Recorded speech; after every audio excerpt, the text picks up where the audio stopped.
Kami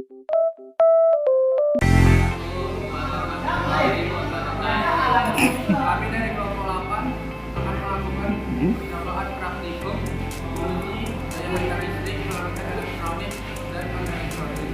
Sebelum itu, kami akan memperkenalkan diri. Saya langsung tugas. Saya Zaki.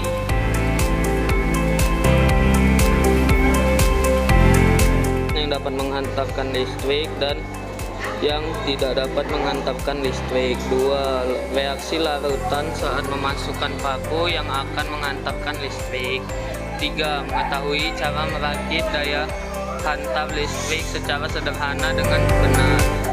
Teorinya ialah larutan elektrolit adalah larutan yang dapat menghantarkan listrik. Larutan elektrolit terbentuk dari zat elektrolit seperti asam, basa, dan garam yang terlarut dalam pelarut air. Larutan non-elektrolit adalah larutan dalam pelarut air yang tidak memiliki kemampuan untuk menghantarkan arus listrik.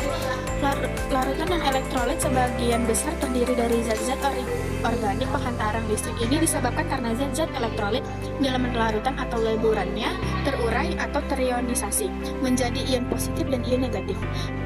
Ion positif dapat berupa ion H, ion logam atau kation atau ion polyatomik. Ion negatif dapat berupa ion OH dan ion-ion sisa asam atau anion monoatomik maupun poliatomik. Ion-ion itulah yang menghantarkan arus listrik searah alat-alat dalam merangkai daya hantar listrik, yaitu lakban hitam, 4 buah baterai besar,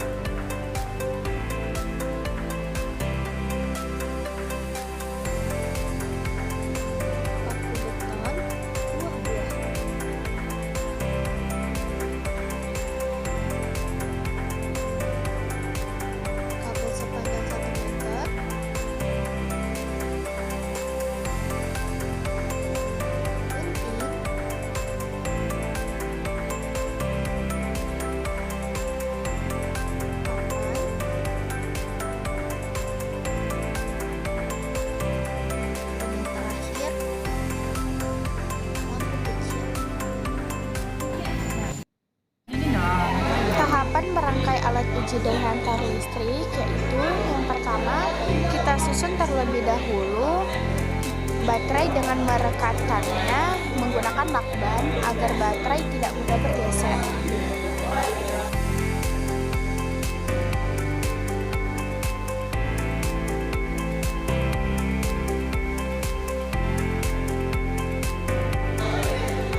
Setelah sudah direkatkan baterai, maka disatukan dengan yang kedua baterai sebelumnya hingga merekat.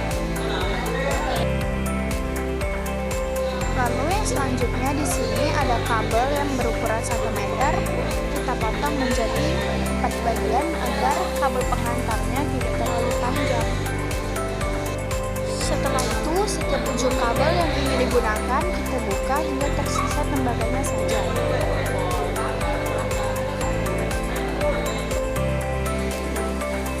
Yang selanjutnya, kabel yang ujungnya sudah hanya tersisa tembaga, kita kaitkan dengan sisi satu piting lampu, lalu piting satunya lagi kita kaitkan dengan kabel yang lainnya. Sesudah kita rekatkan ujung kabel dengan paku, maka lampu akan menyala. Bahan-bahan larutan yang akan dipakai yaitu H2SO4, ada air garam, air gula, ada air deterjen, air sabun, dan larutan air jeruk nipis. Selanjutnya ada larutan tambahan yaitu HCl, CH3COOH, NH4OH, dan alkohol.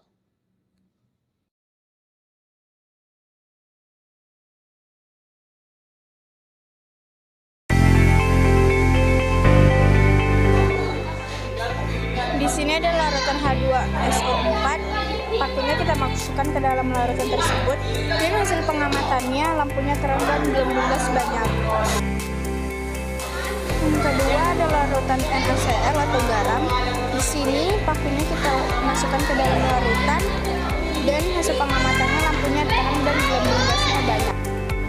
Yang ketiga ada larutan gula. Di sini pakunya kita masukkan ke dalam larutan gula dan hasil pengamatannya lampunya tidak menyala. Keempat ada air deterjen. Di sini pakunya kita masukkan ke dalam deterjen dan hasil pengamatan lampu redup dan gelembung gasnya sedikit.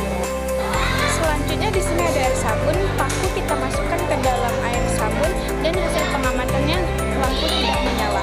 Selanjutnya ada larutan air jelly nipis dan di sini pakunya kita masukkan ke dalam larutan air jelly nipis dan hasil pengamatannya lampunya tidak menyala dan gelembung gasnya sedikit. Selanjutnya ada larutan HCl. Di sini kita memasukkan pakunya ke dalam larutan HCl dan hasil pengamatannya lampunya terang. Selanjutnya ada CH3COOH. Di sini kita masukkan ke dalam larutan pakunya. Kemudian hasil pengamatan lampunya tidak menyala dan gelembung gasnya sedikit. Selanjutnya di sini ada alkohol. Di sini kita masukkan pakunya ke dalam larutan alkohol dan hasil pengamatannya tidak bisa menyala. Yang terakhir ada larutan NH4OH. Di sini pakunya dimasukkan ke dalam larutan tersebut dan hasil pengamatannya yaitu gagal atau lampunya tidak menyala.